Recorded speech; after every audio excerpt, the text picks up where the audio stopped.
This little town, nestled in rural Indiana, Look at all this. is named after the man in the big red suit. It is the only Santa Claus post office in the United States. And that's not by accident.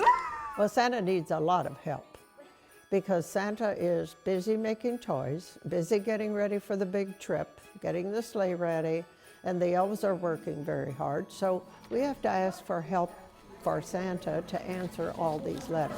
Checking them twice? Yes. He gets thousands of letters every year from kids all over the world. So look no further. Some head off to the North Pole. Have you gotten your COVID shot? Others end up here, where Chief Elf Mrs. Cook makes sure every child gets an answer. It's been a hard year for me. She's 3 years old. I grew up with Santa Claus. Her father found his calling early as one of Santa's helpers. And by the way, the beginning of my father being Santa Claus happened when he was 19 years old on the USS New York in Brooklyn Navy Yard as a young sailor. And he said, and these are his words, "Dear God, if I live through this war, this is what I will do. I will make children happy by being Santa Claus," and he was. For 54 years, he carried out that work in Santa Claus, Indiana. I found those letters that my father had answered in the 30s, and of course children were asking for underwear and socks and mittens. Now, Xboxes and computers and switches, and sometimes I don't even know what they're talking about. We want some poppets. Mrs. Cook is an expert when it comes to the letters written in English. I have not really been good this year. But when she gets letters in other languages, that's when more of Santa's helpers step in. Ich weiß, dass du im Moment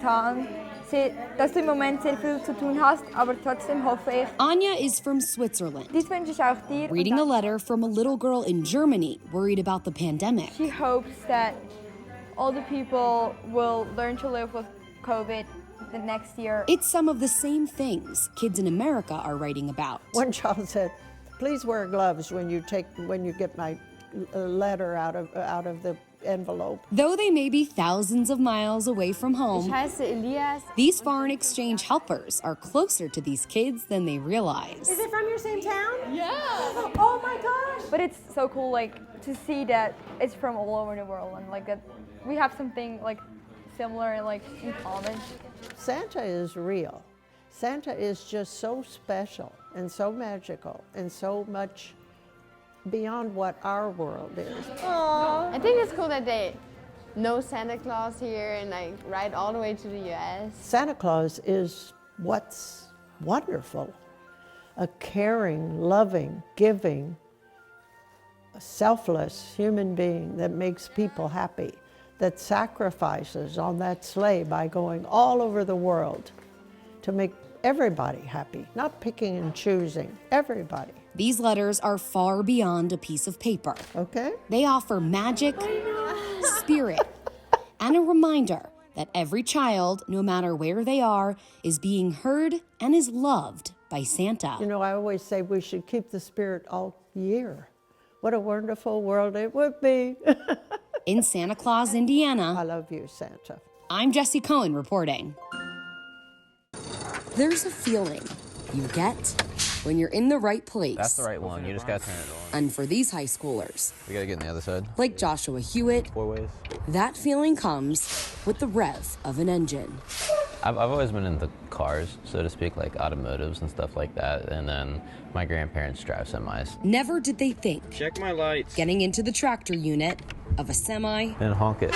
would be a part of their curriculum. Tires, transmission, brake lines. Either Keller or simulator, your choice. And Derek Young never thought he'd be teaching them. I'm still not sure what I want to do when I grow up, so we're looking at least into the mid-40s. Years ago, he got his commercial driver's license. A lot of teachers will work second jobs like bartender or carpentry. Mine was truck driving. And now he's helping kids Well, you got like your air compressor, your air lines, your battery. who want an option beyond high school that isn't college prepare for their CDL permit test. I wish I could sleep in here, but In June after graduation, it is possible that they could come out and they could be earning basically what I'm earning after 20-some years of experience.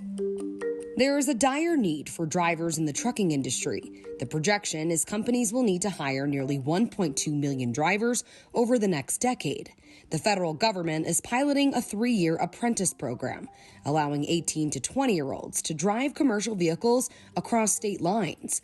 It's something that's never been done before. Here, I can drive 15 minutes down 81 and end up in West Virginia, or 20 minutes away and be in PA. With not allowing drivers to cross state lines, really we've lost an entire generation of potential drivers. So why not have schools help find the right kids? I didn't know you could tilt it. That's what went through Assistant Principal Adam Perry's mind. So the pendulum has swung away from the trades component, and it's very much towards like the college readiness aspect of it. And as a result, you end up with this, gap. For the first time at Williamsport High School in Maryland, students can take an introduction to trucking course through a partnership with a local community college. You can get dual credits, and they can get their testing done and come out and be able to just go to HCC and finish in a couple of years. Changing the way we teach students is how Adam feels gaps like these can be filled. Some of these kids are not going to go to college. They're not that type of student, and in the traditional classroom, they may end up being like a C student and they just kind of muddle through. But when you put them in a career, they're like an A+ student because it's something that motivates them. It's why he's learned from the 6 other high schools in the country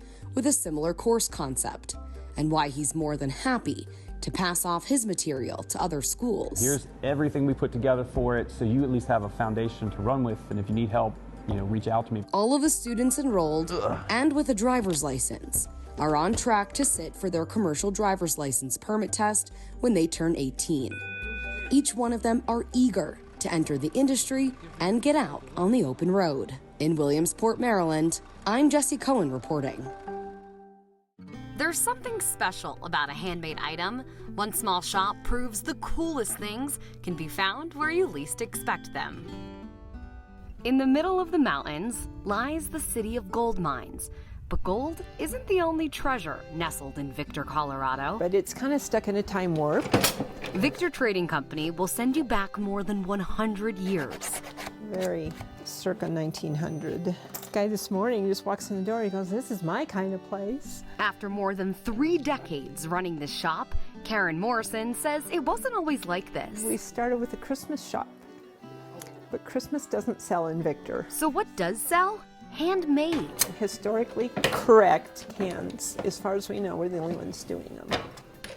A reenactment of the Civil War called for 19th century cans. A lot of the reenactors tell me they're scary good. So good, they got noticed. Disney called up one year. Karen's skills were needed in Hollywood. The first one was The Missing with Tommy Lee Jones. Cans made specifically as movie props. The Lighthouse. So you just put a little bit of flux on the seam. The Missing. Sent from this small town to movie sets across the country. And then they tell us that they need the cans, and they, oh, well, we're going to film a musical about P.T. Barnum. And you're going, really?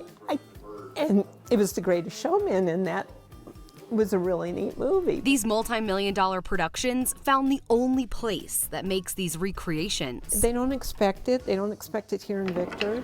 We start with squares. And what makes them so special is the attention to detail. When you start looking, people online sometimes have antique labels that have never been used. And they're not cheap, but I need one, because I make a color copy, so I preserve the original label. But the labels are so gorgeous that they did such artwork and graphics back then. We have almost 300 different can labels that we make the cans for now. Every bend and indent has a purpose. I'm turning this edge up because we do a hole and cap style, which is pre-1920. Each one made through this careful process. So there is a finished can.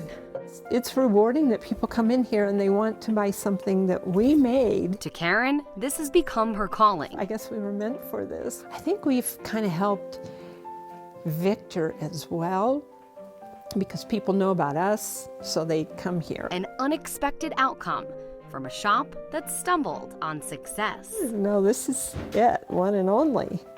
There isn't another store like this. In Victor, Colorado, I'm Jessie Cohen reporting. Ah, sunshine. There's nothing quite like nature. Yeah, where are we going to go? The fresh air against your skin. Alrighty. The vast smells like pine and dew. For Lisa Willman, the imprint of a wheel connects her to those moments. Well, you don't want to give me that much leeway. You might not see me for the rest of the day. Leaving behind a trail that represents far more than the average eye would pick up on. In September of 2014, I had a motorcycle accident and became what they call an incomplete quad. Lisa and her husband moved to Colorado to be outside. At that time, I thought pretty much everything was over. It was horrible. I specifically remember watching somebody walk their dog across the street, and it just tore me up. I'm like, I'm not even ever going to be able to do anything like that. She thinks back to her volunteer position at the state park that she's been with for nearly a decade. At a volunteer meeting we had here about 2 weeks before my accident, Ted had brought the track chair up and had it at the volunteer meeting because he wanted people to see it and what it was. You know, unbeknownst to me, within months, I'd be using it. Now, all these years later, God, what a beautiful, look at that blue sky. Strapped into her track chair. If I could get the scoop or the snowplow on here, I could do a lot more.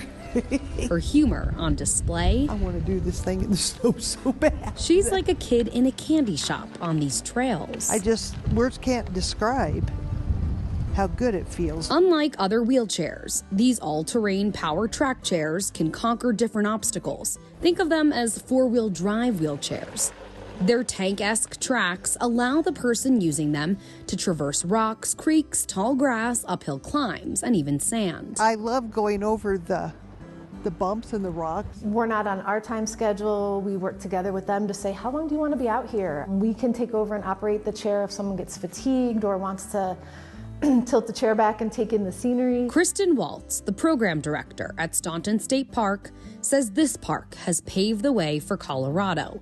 Similar programs are in South Dakota, Georgia, Michigan, and Minnesota, and Kristen says more are bound to pop up. To be able to support other parks, I think right now I have 3 emails in my inbox of parks who have reached out. We're ready to really take it nationwide and support other programs as they get started. These track chairs can change people's lives. Oh, definitely. They're also giving people hope and a reason to travel just for these opportunities. And we probably get close to 100 reservations on day one and fill up for a lot of the summer, but we are always working to get people in midweek if they're coming from out of state. Lisa would be the first to tell you, being in that chair, experiencing the sights and sounds of nature. Am I going too fast? Creates independence. Oh, yeah. Many people crave and deserve. Don't accomplish anything if you let the fear keep you from doing it. In Pine, Colorado, I'm Jessie Cohen reporting.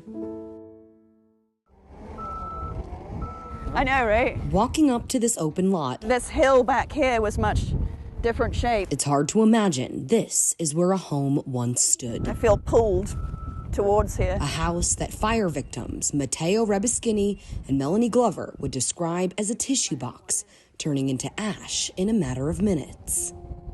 You could hear the fury of the wind, and within not even minutes, we will see live flames outside the house, and then we will see the deck of our next door neighbors on fire. Now sitting in their rental, Matteo describes being at home with their kids as the fire approached. Melanie was out for the day and talked to her family on her cell phone. And all I can hear is screaming.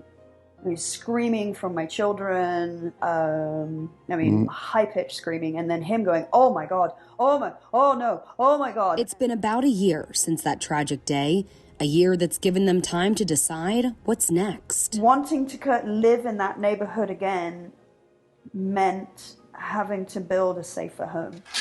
And that's how they found Lisa Mori. We are here at the Colorado Earth block making facility, and right behind me is a quarry, and that's where I get the raw material for the blocks. She is the founder of Colorado Earth, a company that creates compressed earth blocks essentially made of dirt. It's the ground right below our feet often that we can use to really protect us better.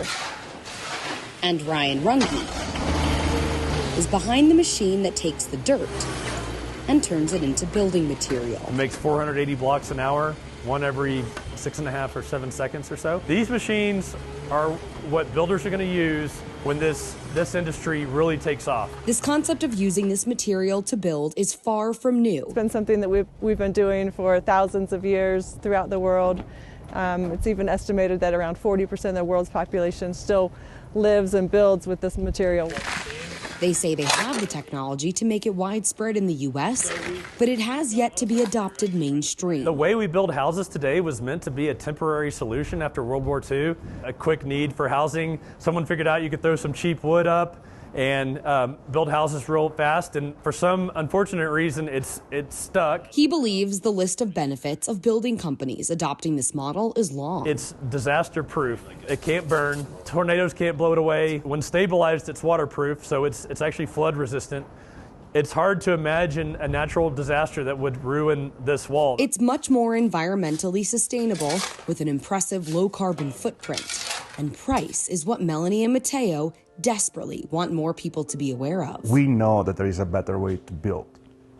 And we know that it doesn't have to be more expensive. It's just a different way of doing it. We want to lead by example by showing that it's possible. Experts say they usually see about a 30% savings on combined production and construction costs when using compressed earth blocks. It could potentially be very, very inexpensive. That's if the construction industry shifts to using these materials, putting the infrastructure in place, and building up supply chain. It's made locally. It could be made from local material in any town in this country.